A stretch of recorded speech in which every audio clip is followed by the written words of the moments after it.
அனைவருக்குமே வணக்கம்.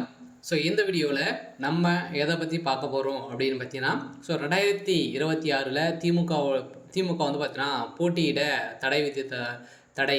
ஸோ உச்சநீதிமன்றம் அதிரடி உத்தரவு, கதை முடிந்தது. இது மாதிரி வந்து செய்திகள் வந்து வெளியே இருக்குது. ஸோ 2026 வந்து பார்த்தீங்கன்னா சட்டமன்ற தேர்தல் வந்து வரப்போகுது இல்லையா? ஸோ இதில் வந்து பார்த்தீங்கன்னா நிறைய கட்சிகள்லாம் வந்து போட்டியிட போகிறாங்க. ஸோ இதில் வந்து 2 கட்சிகள் வந்து பார்த்தீங்கன்னா தீவிரமாக வந்து இருக்கு இல்லையா? ஸோ அதிமுகவும் திமுகவும் வந்து மாறி மாறி ஏற்கனவே 2 கட்சிகள் தான் பார்த்தீங்கன்னா அடித்து கொண்டக்கூடிய நிலை வந்து இருக்குது. இருந்தாலுமே இப்போ 3, 4 கட்சிகள் வந்து பார்த்தீங்கன்னா உள்நுழைந்து இப்போ அதிரடியாக வந்து போட்டியிட போகிறாங்க. இந்த 2026 தேர்தலில் ஒரு சவாலாகவே இருக்க போகுது.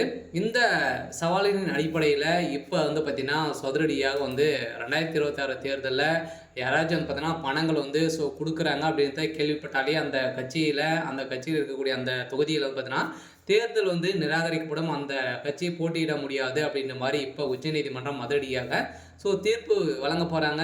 இந்த தீர்ப்பின் அடிப்படையில் இப்போ அதிரடியாக வந்து பார்த்திங்கன்னா போட்டிருக்காங்க.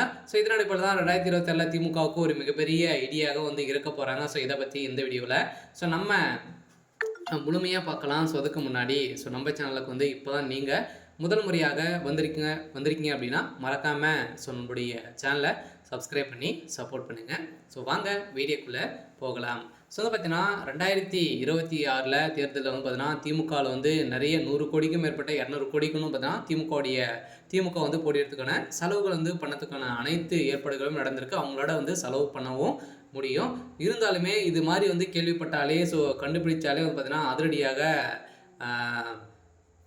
அந்த தொகுதியுடைய எந்த கட்சி வந்து செயல்படுதோ, பரிசு பொருட்கள் வழங்குவதோ எது வந்து செயல்படுதோ அந்த தொகுதியில் அந்த கட்சி வந்து பார்த்தீங்கன்னா நிராகரிக்கப்படும். அந்த இதுலேருந்து போட்டியிட முடியாது அப்படின்னு சொல்லிட்டு அதில் எதிர்கட்சியாக போட்டியிட போகிறவங்களுக்கு பார்த்தீங்கன்னா வெற்றி வாய்ப்பு வந்து கொடுக்கப்படும் அப்படின்ற இப்போ அதிரடியாக உச்சநீதிமன்றம் ஒரு தீர்ப்பு வந்து வழங்கியிருக்காங்க. இந்த தீர்ப்பு வந்து பார்த்தீங்கன்னா வரப்போகுது. இருந்தாலுமே இப்போ இந்த சட்டமன்ற தேர்தலில் வரக்கூடிய நிலையில் டாஸ்மாக் நிறுவனத்தில் நடந்த ஊழலின் அடிப்படையில் இப்போ அதிரடியாக முதல்வர் ஸ்டாலின் அவர்கள் வந்து திமுகவுடைய தலைமைக்குமே வசமாக சிக்கிக்கொண்டு இருக்கக்கூடிய நிலையில் இப்போ வந்து பார்த்தீங்கன்னா இந்த நிறுவனமாயிருக்கு. இந்த நிலையில் தான் இப்போ அதிரடியாக திமுகவில் இருக்கக்கூடிய முக்கிய புள்ளிகளாக அதிமுக வந்து இணைய போகிறதாகவும் தகவல் வந்து வெளியாக வருது. வருகின்ற சட்டமன்றத்தில் தேர்தலில் திமுக போட்டியிடுமா அப்படின்ற கேள்விக்குறிக்கு மாறி இருக்கு.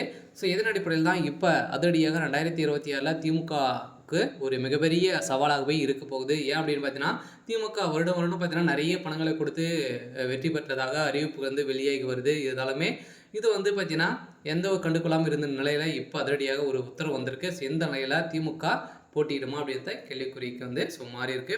இருந்தாலுமே என்ன நடக்க போகுது அப்படின்றத வெயிட் பண்ணி பார்க்கலாம். இது மாதிரி செய்திகளை தெரிஞ்சுக்கணும் அப்படின்னா மறக்காமல் நம்மளுடைய சேனலை சப்ஸ்கிரைப் பண்ணி சப்போர்ட் பண்ணுங்கள். தேங்க்யூ.